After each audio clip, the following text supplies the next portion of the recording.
आप देख रहे हैं आज की खबर। मैं हूं आपके साथ शिवानी पांडे। चीन नहीं सुधरेगा और इसका उदाहरण वो हर रोज देता है।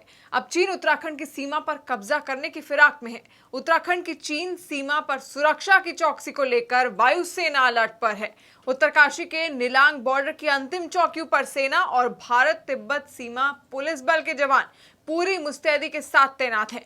चीन सीमा पर लगे इस बॉर्डर पर भी सेना को सतर्क किया गया है। सोमवार की सुबह वायुसेना ने विमान से 2 बार उत्तरकाशी के सीमांत क्षेत्र का हवाई दौरा किया।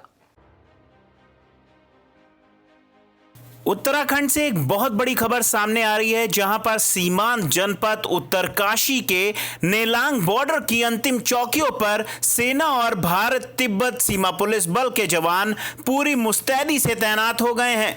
चीन सीमा से लगे इस बॉर्डर पर भी सेना को सतर्क किया जा रहा है। सोमवार की सुबह वायुसेना ने विमान से 2 बार उत्तरकाशी के सीमांत क्षेत्र का हवाई दौरा भी किया है। बता दें कि उत्तराखंड की चीन सीमा पर सुरक्षा की चौकसी को लेकर वायुसेना अलर्ट पर है।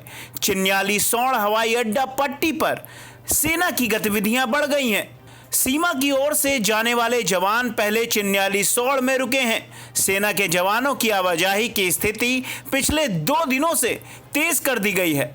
गौरतलब है कि पूर्वी लद्दाख में वास्तविक नियंत्रण रेखा पर चीन की ओर से की गई हिंसक झड़प के बाद सीमांत जनपद उत्तरकाशी के बॉर्डर पर भी सेना अलर्ट हो गई है।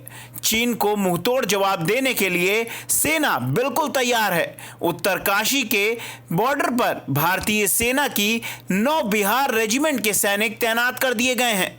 यहां सेना पहले से ही एक्शन मोड में है। सेना किसी भी तरह की चूक नहीं चाह रही है। ऐसे में भारत चीन की 335 किलोमीटर लंबी सीमा उत्तराखंड में आती है। इसमें उत्तरकाशी की करीब 122 किलोमीटर लंबी सीमा है। इस सीमा पर चौकसी की जिम्मेदारी आईटीबीपी के पास है। आपको बता दें कि पिछले दिनों उत्तराखंड में चीनी घुसपैठ की खबरों के बाद भारतीय सुरक्षा बल एक बार फिर से एक्शन मोड पर आ गए हैं।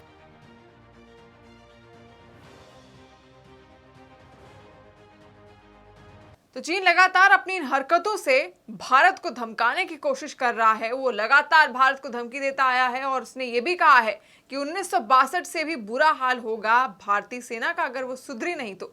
लेकिन चीन की हर साजिश का जवाब भारतीय सेना उसको मुंहतोड़ तरीके से दे रही है।